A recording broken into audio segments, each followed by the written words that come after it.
Hi everyone, I'm Jason Heath, and here's what's happening in the world of the bass. This week's quote comes from Hans Sturm about practicing. You're always wanting to practice for performance, meaning you always want to perform. So the frame might be one bar. You play that bar, then you judge after. Or you play that 4 bars, then you judge after. So that you don't ever stop. You stop when you say you're going to stop, because you've chosen to stop there, not I'm going to stop when I make a mistake, because that becomes then your instinctual habit when you're performing live.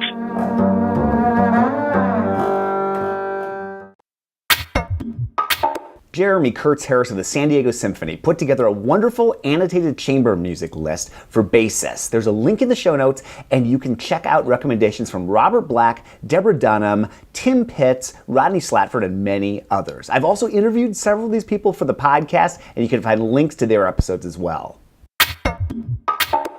Information on all the events I cover on this show can be found at contrabassconversations.com/calendar. The Ithaca College Bass Studio invites your bass studio to perform as an ensemble at the 50th anniversary ISB convention at Ithaca College this June 5th through 10th. You'll have a chance to perform bass ensembles for about 20 minutes in a performance setting, either in a concert hall before a headlining performance, out in the lobby between a lecture and a headlining recital, or some other performance setting. The deadline to reserve a time slot is February 1st. If you're an adult amateur player, the SCORE string camps are something to check out. They occur across the U.S. and they're for adult amateur players. Thank you to Michael Klein for letting me know about these camps, and they're all listed at contrabassconversations.com/calendar.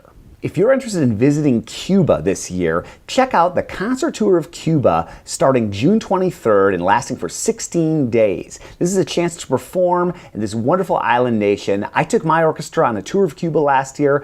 So amazing, highly recommend it.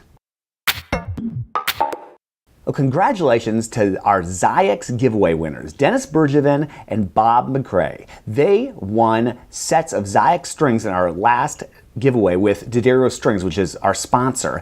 And we've got a new giveaway for Helicore strings, which you can find at contrabassconversations.com/strings.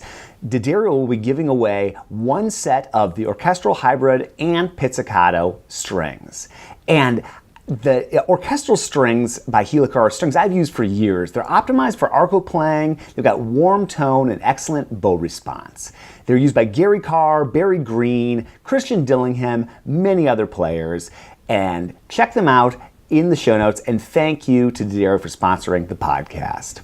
And hosting for Contrabass Conversations is provided by Bass Capos, which are an excellent choice for any bass player using or looking to implement a double bass extension. They're easy to install and adjust, they're cheaper, and they're more reliable than hand-built latches. They're light and quick to operate. Learn more at basscapos.com.